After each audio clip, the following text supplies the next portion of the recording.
होता पण वेळ आली नव्हती। गोंदवले नरवणे रस्त्यावर मोठी दुर्घटना थोडक्यात टळली। मान तालुक्यातील गोंदवले नरवणे रस्त्यावर आज दुपारी घडलेल्या धक्कादायक घटनेमुळे नागरिकांमध्ये भीतीचे वातावरण निर्माण झाले। नरवणे गावच्या दिशेने काही ग्रामस्थ दुचाकीवरून जात असताना अचानक रस्त्यालगतच्या विद्युत तारा तुटून खाली पडल्या आणि त्यातून ठिणग्या उडू लागल्या। समोरच हा प्रकार घडल्याने दुचाकीस्वारांनी प्रसंगवधान राखत वाहन तात्काळ थांबवले। मात्र दुचाकी अचानक थांबल्यामुळे पाठीमागून येणाऱ्या प्रवासी वाहतूक करणाऱ्या रिक्षाने दुचाकीला जोरदार धडक दिली।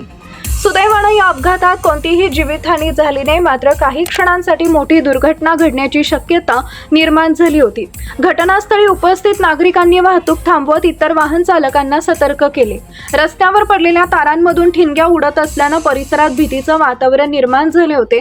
त्यामुळे काळ आला होता पण वेळ आली नव्हती अशी प्रतिक्रिया अनेक नागरिकांकडून व्यक्त करण्यात येते।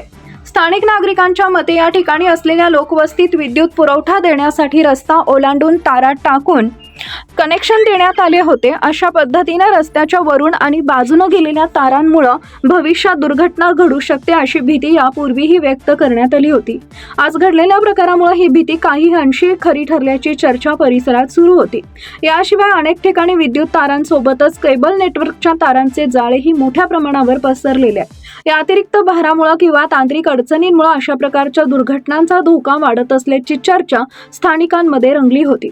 मात्र या संदर्भातील नेमकं कारण संबंधित तांत्रिक तपासणीनंतरच स्पष्ट होणार आहे। घटनेची माहिती मिळताच संबंधित वीज वितरण विभागाच्या कर्मचाऱ्यांनी घटनास्थळी धाव घेत दुरुस्तीचे काम सुरू केले। दरम्यान परिसरातील जीर्ण व धोकादायक विद्युत तारांची तातडीने तपासणी करून आवश्यक उपाययोजना कराव्यात, तसेच रस्त्यालगतच्या वस्तींसाठी अधिक सुरक्षित पद्धतीने वीज पुरवठा व्यवस्था उभारावी अशी मागणी ग्रामस्थांकडून करण्यात येते। या घटनेने वीज वितरण यंत्रणेच्या सुरक्षिततेबाबत पुन्हा एकदा प्रश्नचिन्ह निर्माण झाले असून भविष्यात अशा घटना टाळण्यासाठी संबंधित विभागाने ठोस पावलं उचलण्याची अपेक्षा व्यक्त करण्यात येते। आज न्यूजसाठी संदीप जठार, गोंदवले।